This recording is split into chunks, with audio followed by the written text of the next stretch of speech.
undocumented folks to also get exemptions in the disability, the rental assistance bill, so that people are not left out of important programs that many are eligible for because of their status.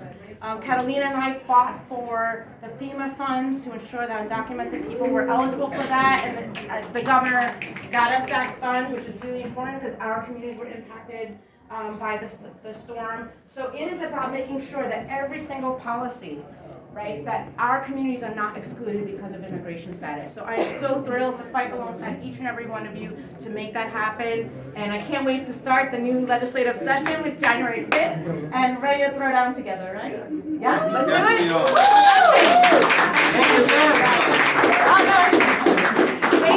JGR. That's it. No more spelling it And out. my great grandmother was serious, so we have some I know.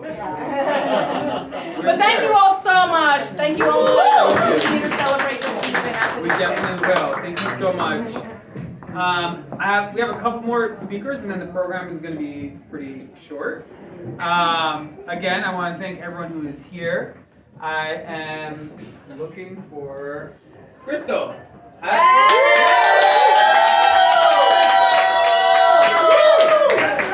Crystal is an advocate, someone who has been no stranger to our community, and someone who has really worked to ensure that our community's voices have been heard in different levels of government. And we're excited to have you become council member. So, without further ado. Thank you, Murad. So, we're in the room today with a bunch of like-minded individuals. I want to shout out my incoming colleagues who are all some shape or form of immigration. My parents and grandparents came from Jamaica and Honduras. Chi's grandparents are immigrants.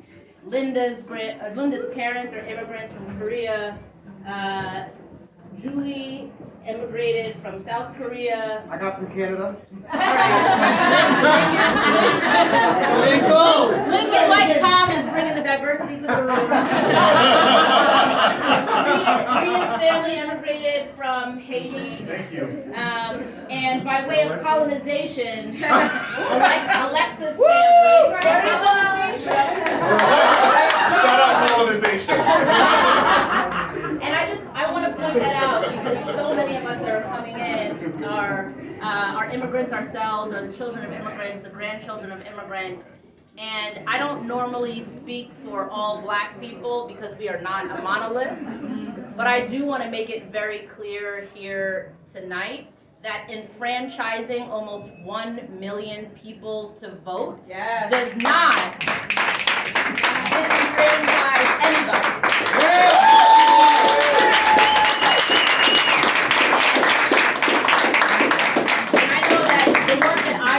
During my campaign, well, before my campaign, actually, through the mutual aid organization that I created, like almost 100% of the people we were providing food for on a weekly basis were undocumented black immigrants from the Caribbean.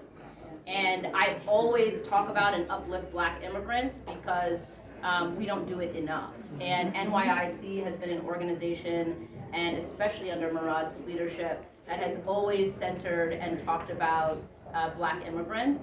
And so I think, this is, of course, the most apt place to talk about black immigrants. But I also just, again, for the record, want to make very clear that the huge win that we had with passing our city, our vote, really benefits all immigrants, especially the black immigrants that are so often overlooked. So thank you all for the work that you continue to do.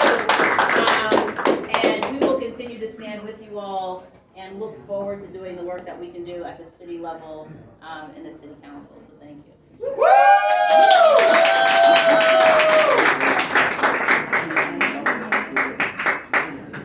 Next up is going to be an NYC family member, NYC Action family member, someone who was formerly, oh, you get,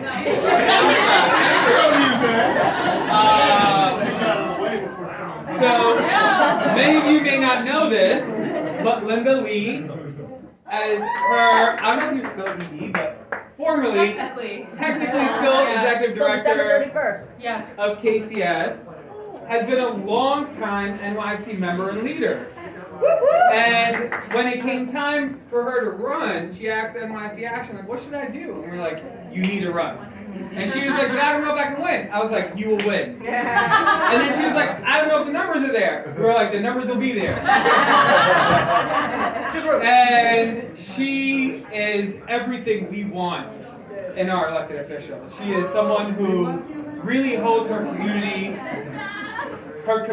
at heart. She is someone who really has given her life to public service. And someone who, if we're ever in a bind, look to her wisdom to help us get out of it. And someone who's always been there for our community. So I want you all to join me in welcoming her up to the mic, the imaginary one, to say a few words.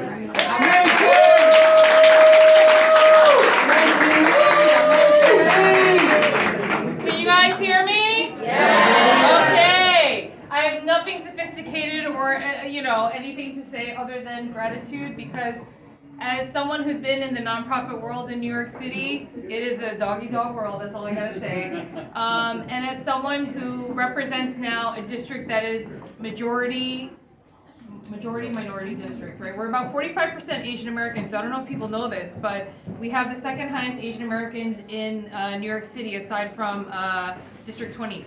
And so for me, all the work that I've done through New York Immigration Coalition, as well as in the community, language access, fighting for the marginalized, and we saw it during COVID. If you don't speak English, if you don't know how to use the internet, you are automatically left out. And so we were meeting with people day in and day out, helping them fight for PPP, PPE, unemployment benefits, and it is not an easy task to sit there one-on-one and really listen to people. And for me personally, mental health is a big thing. So it took me 4 years at the state, but we finally were the only Korean nonprofit organization in New York State to have an outpatient mental health clinic. And that is important. So we need to make sure that we're bringing services to the community in their language, in their culture, and I'm definitely going to be fighting for more services in our district for the South Asian, halal, kosher, Asian meals, whatever it is we need to fight for, because our city really needs it, our communities depend on it. And I still remember New York Immigration Coalition when Chung Hwa was there, and when Steve Choi was there, and these folks are pioneers in their own right, and they have been fighting. Huh? Yeah, better. No, and we said to them for the longest time, like, you guys need to create a C4, right? To allow you guys to be able to do the things that you need to on a political aspect. I remember taking buses down back in the day, more than 10 years ago, fighting for redistricting, immigration reform in DC, right? So these are all battles that we've been fighting alongside each other in the community. And it actually makes me really, really sad to leave on the nonprofit side of things, but just know that you have friends now in the council that are gonna fight even more and even harder for you. But just give us a little bit of time before you like rah in front of City Hall. Right? No, because I remember being on City Hall steps, and we need to continue that advocacy. But it is a partnership, and so I really, I'm very humbled and honored to be here, especially in support of New York Immigration Coalition, because we've been members for the longest time, and it is truly an amazing organization that really uplifts all voices. And especially with One City, One Vote, I'm really looking forward. That's one step closer. And I'm really looking forward to what is to come. So thank you so much for your support. Thank you, Linda. Thank you. Thank you. So before Linda Lee became councilwoman-elect, everyone used to call her Amazing Lee. Yes. Because she's just amazing at everything she does. Yes. So if you hear people saying Amazing Lee, it's because she's amazing. She's amazing. So we have two more quick speakers.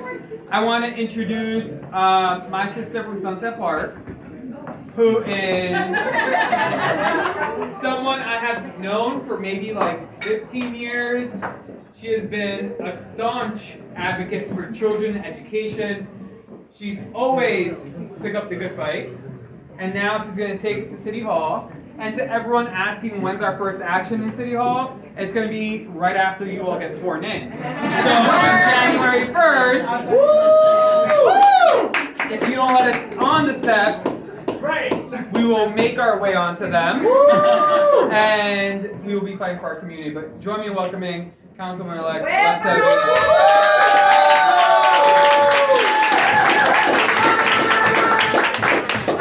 I don't know how many of you heard me say, "Oh shit, I'm next." Anyway, I just a lot of love for the New York Immigration Coalition. I mean, you know, obviously all the testimony of how they get down in this city and how important they are to the city, to the communities in all 5 boroughs. But the truth of the matter is, the New York Immigration Coalition is critical throughout the state, right? Because we know our people are all over upstate. We need to organize, we need to build, we need to make sure that upstate is in the mix and they're not pulling any shenanigans for our people downstate and vice versa. So just please continue your support for the New York Immigration Coalition. Tell your peeps that they need to give us money because we need stuff, we need staff. This is all human resources, right? Organizing is people. So give money, donate here. And I just want to say, you know, from Sunset Park and Red Hook, right, we are a community of immigrants. From everything from how New York Immigration has helped families get ID so they can get into school buildings, has helped families with translation and interpretation, all the way to the national immigration fight. This organization is on the front line. So yes, I'm an ally, and yes, we got the fight outside and the fight inside because my new colleagues are kicking ass. I'm so proud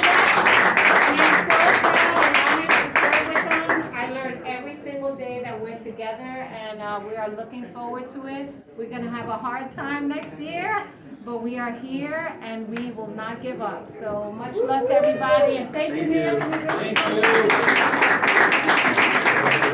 Donate! Donate! Donate! Donate! If you heard the message, it's donate.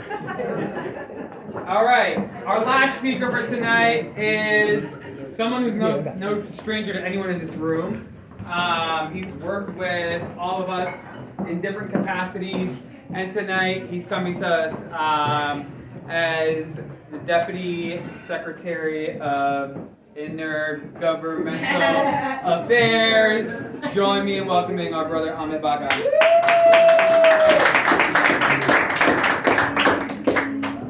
I'm going to be really brief. Thank you, Murad, so much. Thank you to New York Immigration Coalition.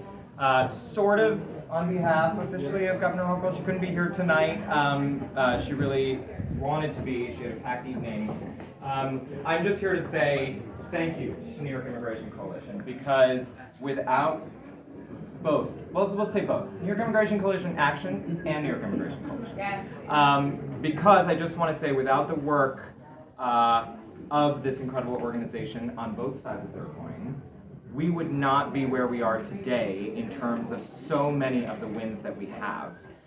So many of the protections that we have, the environment that we currently have in the state, one in which New York had one of the best census counts as a result of NYIC's work, and one in which immigrants are fought for every single day because of the type of work on the action side that NYIC supports. We really are very grateful. Just on behalf of Governor Hochul, we're here and we are committed to working with New York City's immigrant and the entire state's immigrant communities. When Ida hit, Governor Hochul was the first to not only be on the ground, but also to make sure that we had $27 million in state aid that was made immediately available to undocumented families. After months of a delay from the former administration, the moment that Governor Hochul took office, we prioritized making sure that the Excluded Worker Fund was set up and that money got out the door. And this is our commitment to New Yorkers from across the state. As Alexa mentioned, immigrants are in every single part of the state. You know, just a few weeks ago, I was in Buffalo, and I sat down with a bunch of nonprofits that were doing refugee resettlement work, And you know what? Buffalo is the city that's going to get the lion's share of the 1,800 Afghan refugees that are coming to the state of New York.